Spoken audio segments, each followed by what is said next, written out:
We can't talk about Octopussy without talking about the notorious Battle of the Bonds that happened in the year of our Lord, 1983.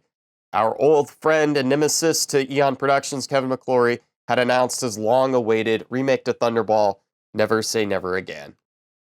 So, while meanwhile... we look forward to reviewing. I shake my head because once again we have Kevin McClory coming up. He's like Blofeld himself. Like Yes. There's such a similarity between him and his supposed creation, you know? Yeah, so meanwhile, Roger Moore is looking long in the tooth, which we had mentioned previously in For Your Eyes Only.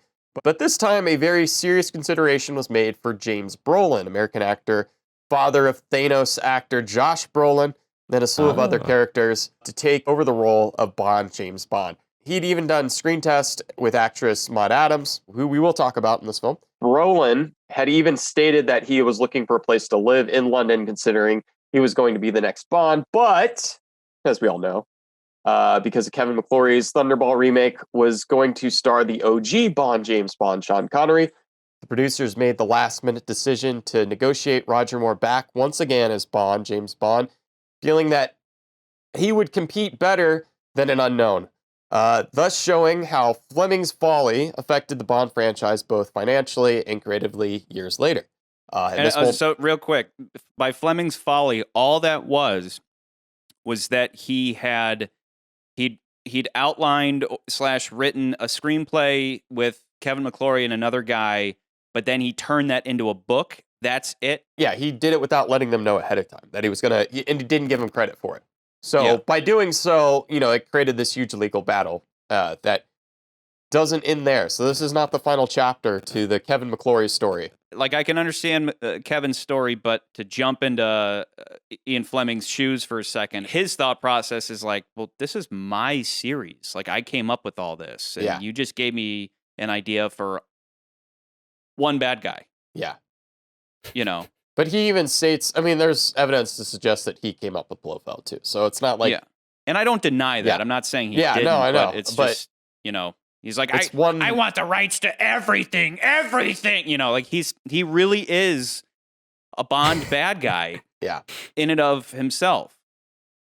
And I joked around last time about killing him, but like, I do kind of respect that. Like he's a straight up Bond villain. How many people can say that? So the upside to all this was the Octopussy was the standout winner financially for Eon. Never Say Never Again comes out in the fall. This movie came out in the summer. This movie made way more money than the predecessor did.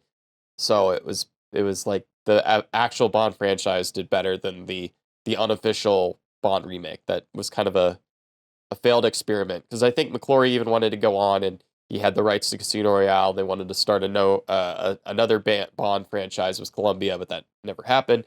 But suffice it to say, this will be the last time we hear about all of this. So it'll come up again. Do you know if he was Kevin's plan to continue to use Connery going forward?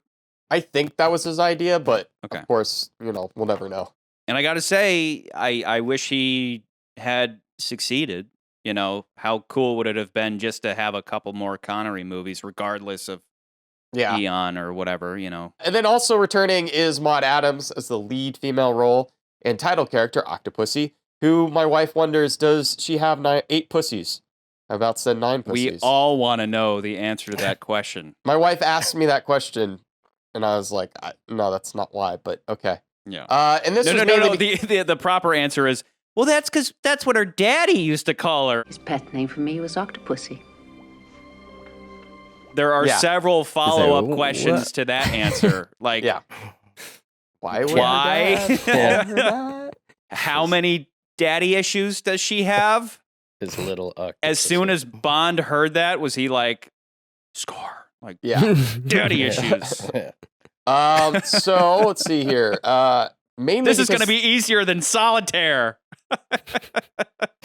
Oh my god. Okay, mainly because of the screen test she had done with James Brolin, the producers decided to have Maud return. They had other actresses in mind, but they liked Maud and they liked working with her in The Man with the Golden Gun. She is the only returning lead actress to return in the franchise, even though there are other actresses that have made dual appearances, such as the gypsy girl from Russia with Love. Martina Beswick is also in Thunderball. And Eunice Gayson as Sylvia Tench. Trench.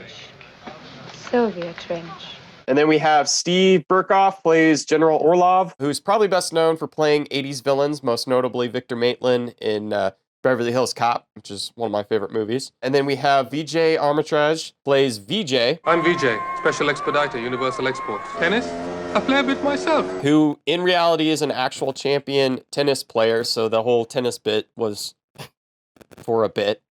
And Cubby Broccoli saw him playing at Wimbledon and was like, I'm going to put you in the movie, because it's what producers do. They see things and they're like, I want to put this in the movie. In the Universal Exports office, we get our new M, played by actor Robert Brown, who played one of the admirals in The Spy Who Loved Me. It can either be assumed he's playing the original M or he was promoted to the new role. They never make that distinction. They're not very clear as to if M is a title or if it is actually his name. We'll get more into this down the road, but somehow it's always both. M is both a title that means the person running the 00 program. I hear the new M is a lady. But at the same time, that person always has a name that starts with M. Same way I found out your name. I thought M was a randomly assigned letter. I had no idea it stood for... Utter one more syllable and I'll have you killed. Bond. Mallory. With pleasure, M. So it's both simultaneously. It's weird. But it all started with the original M, whose name we know was Miles. After you, Alexis. Oh, no, after you, Miles. Oh, thank you. Over time, it's like because M is so important, but if M suddenly turned into N, F, T, Z, Q. LMNOP, it might confuse people. So in the future, they just have a different person with a name that starts with the letter M take over, so that they can keep having an M, which only ever came about in the first place because MI6 is always shortening everything to the first letter of something. Like in the same way that they'll say Section J is Jamaica and Section I is India, like in this film. I'll alert Sadruddin, our man in Station I, to keep him under surveillance. Exactly. Yeah. So they're doing the same thing with M, but then M is so well established that M just simply becomes the guy who runs the 00 program. Like it just, it's like, just don't think too much about it. Yeah. We We also see a character that almost was, but then wasn't, and that was Penelope Smallbone, This is Miss Penelope Smallbone, my new assistant. who was intended to replace Moneypenny when Lois Maxwell decided to go, but they just decided, nah, never mind. They realized how awful that name was. Well, what's funny is in the featurette, on their first take, she said small bush instead of small bone. And Roger Moore kind of gave her shit about it. So it's kind They of just funny. can't that help themselves. Yeah.